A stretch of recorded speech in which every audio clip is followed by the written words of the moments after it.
Omonorenegbe se o de me nyama se bi bia e.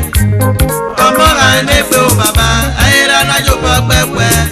Ayira na yo gbegbe o. Abi mo bi omo niya. Oh, that is my son. That is my daughter. Omonorenegbe ona ilu ya ta. O sa ga me ko Omonorenegbe tera gbera e o de. Obero ifia wa.